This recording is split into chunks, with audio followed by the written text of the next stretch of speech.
हा जो सूर्यमणीचा आपण दर्शन ठेवतो, हे दर्शन आपण फक्त गुरुपौर्णिमेच्या दिवशीच ठेवतो. का तर त्या दिवशी खूप भाविक लोक अक्कलकोटला येतात. कमीत कमी नाही म्हणलं तरी 4 ते 5 लाख लोक भाविक अक्कलकोटला त्या दिवशी येतात. त्यामुळं आपण तोच दिवस निवडला आहे आणि त्या दिवशी सर्वात आणि एकच दिवस निवडू शकलो, त्यामुळे आपल्याला तोच दिवस करावा लागला, गुरुपौर्णिमेचा दिवस. आणि हा जो सूर्यमणी जो आहे तो स्वामी महाराजांनी समाधी घेण्यापूर्वी मालोजी राजे दुसरे जेव्हा अक्कलकोटचे संस्थानिक होते, तेव्हा त्यांना तो समाधी घेण्यापूर्वी तो त्यांनी मणी दिला आणि मग तो फॅमिलीच्या प्रॉस्पेरिटीसाठी, फ्युचर ग्रोथसाठी. आणि तेव्हापासून जर का तुम्ही बघितला, जेव्हापासून सूर्यमणी आहे अक्कलकोटमध्ये किंवा अक्कलकोट राजघराण्याला कायम कोण ना कोणतरी आहे.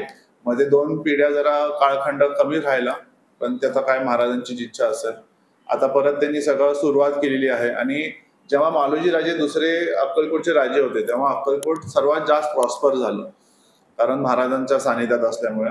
आणि त्याच्यामुळेच माझं नाव मालोजी राजे पण तिसरं ठेवण्यात आलं, की अक्कलकोटचं काहीतरी होईल आणि मोठ्या प्रमाणात अक्कलकोट परत लोकांपर्यंत आणि जग प्रसिद्ध करायचं आहे आपल्याला.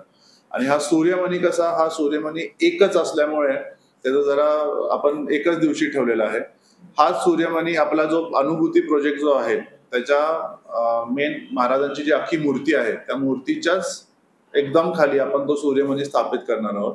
म्हणजे भविष्यात पण लोकांना कधी कुणाला दर्शन घ्यायचं असेल, जर फक्त गुरुपौर्णिमा सोडल्यास, तर त्या दिवशी पण आपण कधी पण त्या प्रोजेक्ट मध्ये येऊन आपण दर्शन घेऊ शकतो. त्या हिशोबाने आपण त्याचं रचना केलेली आहे.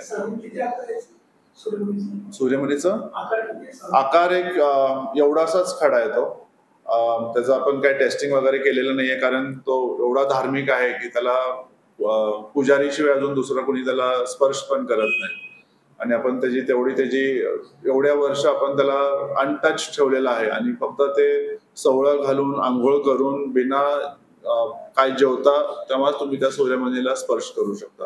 त्यामुळे ते आत्ताच्या घडीला आपण कुठल्याही लॅबमध्ये टेस्ट करणं मला योग्य वाटत नाही, त्यामुळे मी त्याचं काही टेस्टिंग वगैरे काही केलेलं नाही.